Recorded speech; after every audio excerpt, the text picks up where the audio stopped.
paint the picture of who are these people? They're diverse. They're definitely a diverse population. I mean, the active population for the city is primarily a blue-collar workforce, although we do have management and supervisors and some of the white-collar traditional jobs as well. But predominantly it's blue-collar workforce, but then we also have the retirees. Some of them are blue-collar, so I see some that are policemen and firemen and more workers from waterworks and places like that, and then I also have some of the professionals that are in IT or other roles within Kroger. I know the doctors want to spend time with their patients, but at the same time, just like us at the counter, they're pressured to get through as many as possible, and I feel like a lot of times the patients end up suffering the most because they don't have that one-on-one connection. Probably the biggest problem, in addition to these chronic diseases with adherence, is probably just getting people to the doctor, I would say. The sickest people and maybe the non-users. The healthy, compliant people are always the first to join. I think you have those folks that are still in denial and don't want to believe that they need that program. People live with other family members that are very resistant to changing their diet. Well, I can't make that because I'd be the only one that would eat it, and then there would be too much of it or whatever it is. Some of it does boil down to like their opinion of us as providers and them being kind of ashamed to come in and say, well, I've gained another 5 pounds since the last time I saw you. So they're motivated to change. It's just that, and they're making some changes, but then it doesn't always pan out to weight loss or a significant decrease in their A1C.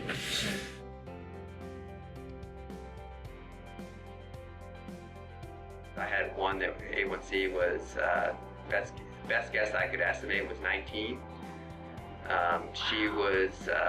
She was primarily a homebound patient. I had to do point of care testing, and that's why I said it was an estimated 19 because the A1C now couldn't even read it. I mean, it was off the charts. Her glucose monitor couldn't read her blood sugar either. She came in and she was on the motorized cart, and in the front of her little VAS cart, she had all these 1 liter orange Mountain Dews. That was her favorite. She, at her first visit, I guess we had gotten her A1C down to 9, which was like a huge victory. I mean, when you see the A1C's coming down, the blood pressure's coming down, LDL's coming down, and more though in the testimonials and the patient interaction, I'll get a letter that says, hey, I never used to get any help from any of my pharmacists, but I met Jamie and she's made all the difference.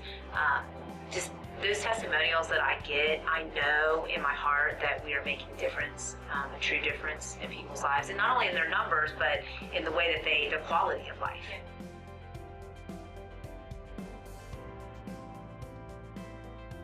And just having that pharmacist for 15 minutes or a half hour to talk about lifestyle, talk about personal issues, maybe stress, and then really make sure that the participant knows about the medication. So many of those testimonials came back that said, my pharmacist is great.